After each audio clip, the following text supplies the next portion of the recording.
വൈഫിനോട് എപ്പോഴും ഞാൻ പറയുന്നത് ഞാൻ അന്നെ ഒഴിവാക്കിയിട്ട് വേറൊരു പെണ്ണിട്ട് എനിക്ക് നല്ല ആഗ്രഹം ഉണ്ട് എന്ന് പറയും ഞാൻ വൈഫിനോട്. അപ്പം എൻ്റെ പെണ്ണുങ്ങളോട് പറയണത് ഇന്നും ഒഴിവാക്കിയിട്ടില്ലല്ലോ, ഭൂമിയിൽ ഇനി നിങ്ങളൊരു പെണ്ണ് കിട്ടൂല എന്നുള്ള കാര്യം എനിക്ക് ഉറപ്പാണെന്ന്. അപ്പം എന്തെങ്കിലും കയ്യടിച്ച് അത്രയും ദുൽമാണി സാധനം എന്നുള്ളതാ. എന്തുകൊണ്ട് ഞാൻ പറയുന്നുണ്ട്. അപ്പം എന്താ അങ്ങനെ പറയാൻ കാരണമല്ല, അല്ല എനിക്കറിയാം നിങ്ങളെ കുറിച്ച്, നിങ്ങൾ വേറൊരു പെണ്ണിനെ കുറിച്ച് ചിന്തിക്കില്ല എന്നുള്ളതിനെ കുറിച്ച് എനിക്ക് അറിയാമല്ലോ.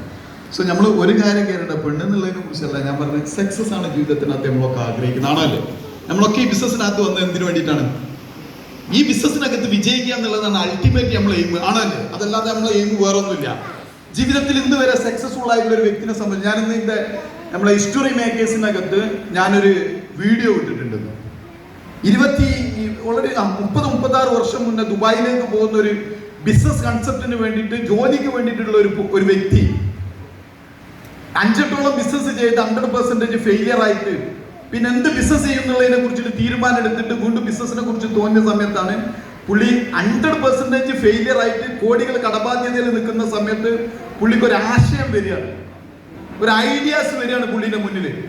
സ്പ്രേനെ കുറിച്ചിട്ട്, സ്പ്രേന്റെ കുപ്പി ഉണ്ടാക്കാന്നുള്ള, ബോട്ടിൽ ഉണ്ടാക്കാന്നില്ല, ആ സ്പ്രേന്റെ ബോട്ടിൽ ഉണ്ടാക്കാന്നുള്ള ഒരു ഐഡിയ വന്നിട്ട് ആ ഐഡിയന്റെ പിന്നാലെ പുള്ളി പോയിട്ട് ഇന്ന് ഞാൻ കണ്ടിട്ടുള്ള പുള്ളിന്റെ വീഡിയോ കണ്ടത് എന്താ വെച്ചാൽ, സ്വന്തം വീടിന്റെ മുന്നിൽ കൂടെ ഹെലികോപ്റ്ററിൽ നേരെ വന്നിട്ട് ഇന്നലെ പുള്ളി എടുത്തത് 11 കോടിന്റെ ഒരു വണ്ടി. ഇന്നലെ എന്ത് ചെയ്തത് കേരളത്തിൽ പുള്ളി എന്ത് ചെയ്തു? 11 കോടിന്റെ ഒരു വണ്ടി. എന്താണ് എന്റെ ഒരു ബി എന്ന് എഴുതിയിട്ടുള്ള ബെന്റിനി എന്ന് പറഞ്ഞൊരു കാർ എടുത്തിട്ടാണ് പുള്ളി എന്ത് ചെയ്യുന്നത്, ഇന്നലെ ലോഞ്ച് ചെയ്തിട്ട് പുള്ളി എന്ത് ചെയ്ത് വീട്ടിൽ വന്നത്.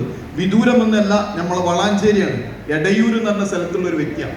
ആലോചിച്ച് നോക്കണേ, പോളണ്ട് മൂസ എന്ന് പറഞ്ഞ വ്യക്തി. നിങ്ങൾ ആലോചിച്ച് നോക്കണം ആ ഒരു ലൈഫ് സ്റ്റൈല്. പുള്ളിന്റെ പഴയ ലൈഫ് സ്റ്റൈൽ വളഞ്ചേരി പോയിട്ട് നിങ്ങളെ വീടിന്റെ അടുത്ത് നിങ്ങളെ ഭാഗത്താണ് പുള്ളി. ഞാൻ പറയുന്നത് ആ പുള്ളിന്റെ സ്റ്റോറി കേൾക്കണം. ഞാൻ ആ പുള്ളിന്റെ സ്റ്റോറി കേട്ട വ്യക്തിയാണ്. ഒത്തിരി പ്രയാസവും പ്രതിസന്ധിയും ഒക്കെ ലൈഫിനകത്ത് ഉണ്ടായിട്ടുണ്ട്. അതൊന്നാ ഞാൻ പറഞ്ഞത്. ഇഷ്ടംപോലെ എൻ്റെ ലൈഫിനകത്ത് ഞാൻ എന്തെങ്കിലും മാറ്റം വരുത്താൻ ഞാൻ ആലോചിച്ചിട്ടുണ്ടെങ്കിൽ ഞാൻ പല ആളുകളെ സ്റ്റോറിനകത്ത് നിന്നാണ് മീഡിയ ഫ്രണ്ട്സ് ഞാൻ എന്ത് ചെയ്യല്, ഞാൻ ആലോചിക്കാറ്. കാരണം ജീവിതത്തിനകത്ത് വിജയിച്ച എല്ലാ ആളുകളെ സംബന്ധിച്ചിടത്തോളം നിങ്ങൾ മനസ്സിലാക്കേണ്ട ഒരേ ഒരു കാര്യം മാത്രമേ ഉള്ളൂ, no pain no gain. Pain ഇല്ലാതെ ഒരിക്കലും ഗെയിം ഉണ്ടാവില്ല. നിങ്ങൾക്ക് സക്സസ് ആഗ്രഹിക്കുന്നുണ്ടെങ്കിൽ സക്സസിനകത്ത് എത്താൻ വേണ്ടിയിട്ട് മീഡിയ ഫ്രണ്ട്സ് ഒരു പ്രയാസങ്ങളും പ്രതിസന്ധികളും ദൈവം തരും. ആ പ്രയാസം പ്രതിസന്ധി തരുന്ന സമയത്ത് ഇതെന്റെ സക്സസിനകത്തുള്ള പ്രയാസമാണ് എന്നുള്ള ഒരു തോന്നല് നിങ്ങളെ ലൈഫിനകത്ത് ഉണ്ടായി കഴിഞ്ഞാൽ നിങ്ങൾ സക്സസ്ഫുൾ ആണ്. അതിനു വേണ്ടിയിട്ട് എഫേർട്ട് ഇടാൻ തയ്യാറാണ്. ഇന്നത്തെ റീഗ്നേറ്റീവ് മീറ്റിംഗിനകത്ത് മനോജ് സർ പറഞ്ഞ വാക്കെന്താണ്? സക്സസ് 100% ഗ്യാരണ്ടീഡ് ആണ്. സ്റ്റിൽ നിങ്ങൾക്ക് പ്രയാസം പ്രതിസന്ധി വരുന്ന സമയത്ത് പ്രയാസത്തെയും പ്രതിസന്ധിനെയും നിങ്ങൾക്ക് മറികടക്കാൻ പറ്റണം. ലൈഫിനകത്ത് നമ്മൾ പലപ്പോഴും ഫെയിലിയർ ആകുന്ന ഏറ്റവും വലിയ റീസൺ എന്താണെന്ന് വെച്ച് കഴിഞ്ഞാൽ, പ്രയാസം പ്രതിസന്ധി വരുന്ന സമയത്ത് നമ്മൾ എന്തായിരിക്കും, നമ്മൾ പ്രയാസത്തിന്റെ പിന്നാലെ പോകും. ഒരു ബുദ്ധിമുട്ടുകൾ ശരിക്കും ബിസിനസ് നല്ല രീതിയിനകത്ത് ഗ്രോത്ത് വരുന്ന സമയത്ത് എന്തെങ്കിലും പ്രയാസങ്ങളും പ്രതിസന്ധി വരുമ്പോൾ നമ്മൾ പ്രയാസത്തിന്റെ പിന്നാലെ നമ്മൾ ഓടാൻ തയ്യാറാവും. അപ്പൊ നമുക്ക് എന്തായിരിക്കും, സക്സസിനകത്തേക്ക് നമുക്ക് എത്താൻ പറ്റൂല. അപ്പൊ നിങ്ങൾക്ക് പ്രയാസം പ്രതിസന്ധി വന്നാൽ എന്ത് ചെയ്യുന്നുള്ളത്, പ്രയാസത്തിനും പ്രതിസന്ധിനും മാറ്റി വെച്ചിട്ട് സക്സസിന്റെ പിന്നാലെ പോകണം. ജീവിതത്തിൽ നിങ്ങൾ ആലോചിക്കേണ്ട ഒരേ ഒരു കാര്യം മാത്രമേ ഉള്ളൂ, വെള്ളമില്ലാത്തൊരു സ്ഥലത്തേക്ക് എന്താണ് എത്തേണ്ടത്? വെള്ളത്തുള്ള പണിയെടുക്കണം, ആണോ അല്ലേ? ഭക്ഷണം ഇല്ലാത്തൊരു സ്ഥലത്തേക്ക് ഭക്ഷണത്തുള്ള പണിയെടുക്കണം, ആണോ അല്ലേ? നിങ്ങൾ ഭക്ഷണം ഇല്ലാത്തൊരു സ്ഥലത്താണെന്നുണ്ടെങ്കിൽ ഭക്ഷണം ഇല്ലാത്തതിന്റെ പിന്നാലെ പോയാലോ? വെള്ളം ഇല്ലാത്തൊരു ഗ്രാമത്തിനകത്തേക്ക് എവിടെയാണ് വെള്ളം വെച്ചാൽ വെള്ളം ഉള്ളിടത്ത് പോയിട്ട് ആ ഗ്രാമത്തേക്ക് വെള്ളം കൊണ്ടുവരണം, ആണോ അല്ലേ? നിങ്ങളെ വീട്ടിനകത്ത് സാമ്പത്തികം ഇല്ല എന്നുണ്ടെങ്കിൽ സാമ്പത്തികം കിട്ടാൻ പറ്റിയ ഏറ്റവും നല്ലൊരു ഓപ്പർച്യൂണിറ്റി ദൈവം തന്നിട്ടുണ്ട്, ആണോ അല്ലേ?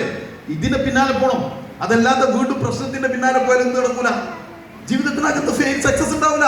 അതുകൊണ്ടാണ് ഞാൻ നിങ്ങളോട് പറയുന്നത്, ഈ എന്താ പറയാ, ഈ വളരെ കുറഞ്ഞ സമയത്തിനകത്ത് എനിക്ക് പറയാനുള്ള ഒറ്റ കാര്യം മാത്രമേ ഉള്ളൂ, ഏതൊരു കൺസെപ്റ്റിനകത്ത് ഒരു വ്യക്തി സക്സസ്ഫുൾ ആണെങ്കിലും hard work is the must ആണ്. 3 കാര്യങ്ങളാണ് ഒരു വ്യക്തിക്ക് ജീവിതത്തിനകത്ത് സക്സസ്ഫുൾ ആകാൻ വേണ്ടത്. എന്താണ് ആ 3 കാര്യങ്ങൾ? ഒന്ന് കമ്മിറ്റ്മെന്റ്, ഒന്ന് കൺസിസ്റ്റൻസി, ഒന്ന് ഹാർഡ് വർക്ക്. മനസ്സിലാകുന്നില്ല? ഒന്ന് കമ്മിറ്റ്മെന്റ് വേണം. എന്ത് കാര്യത്തിനകത്തും ജീവിതത്തിനകത്ത് വിജയിക്കണമെങ്കിൽ ഒരു കമ്മിറ്റ്മെന്റ് വേണം. എന്തിന് കമ്മിറ്റ്മെന്റ്?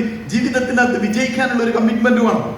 ആ കമ്മിറ്റ്മെന്റിനകത്ത് മീഡിയ ഫ്രണ്ട്സ് കൺസിസ്റ്റൻസി വേണം, നിരന്തരമായിട്ടുള്ള പ്രയത്നം. ഏതുവരെ? ജീവിതത്തിനകത്ത് വിജയം എത്തുന്നത് വരെ എന്ത് വേണം? കൺസിസ്റ്റന്റ് ആയിട്ട് പ്രവർത്തിക്കാൻ തയ്യാറാണ്. നിങ്ങൾ ശരിക്കും ആലോചിച്ച് നോക്കാം, നമ്മളൊക്കെ ശരിക്കും ഒരു കാര്യത്തിനകത്ത് ഇറങ്ങി പ്രവർത്തിക്കുന്ന സമയത്ത് എന്താ ഉണ്ടാകുക? നേരത്തെ പറഞ്ഞ മാതിരി കൺസിസ്റ്റൻസി കിട്ടൂല നമുക്ക്. നിരന്തരമായിട്ടുള്ള പ്രയത്നം വരൂല. ഒരു ദിവസം വർക്ക് ചെയ്താൽ ചിലപ്പോൾ 2 ദിവസം വർക്ക് ചെയ്യില്ല, 2 ദിവസം വർക്ക് ചെയ്താൽ ചിലപ്പോൾ 3 ദിവസം വർക്ക് ചെയ്യില്ല. അതെല്ലാം വർക്ക്. നിങ്ങളൊരു ജോലിനെ സംബന്ധിച്ചിടത്തോളം എടുത്തു നോക്കാം. ഒരു ഓഫീസിൽ നിങ്ങൾ ജോലിക്ക് പോകുന്നുണ്ടെങ്കിൽ 1 ദിവസം ജോലിക്ക് പോയി, 2 ദിവസം ജോലിക്ക് പോയി, 3 ദിവസം പോയി ജോലിക്ക് പോയി, 4ാമത്തെ ദിവസം ജോലിക്ക് ചെന്നില്ല, വലിയ പ്രശ്നമൊന്നും ഉണ്ടാവില്ല. ചിലപ്പോൾ വീണ്ടും 2 ദിവസങ്ങൾ ജോലിക്ക് ചെന്നിട്ടില്ലെങ്കിലോ അയാൾ നിങ്ങളെ ജോലിക്ക് വെക്കൂല. ഏത് സംഭവത്തിനകത്തും കൺസിസ്റ്റൻസി എന്നുള്ള കാര്യം വളരെ മസ്റ്റാണ്.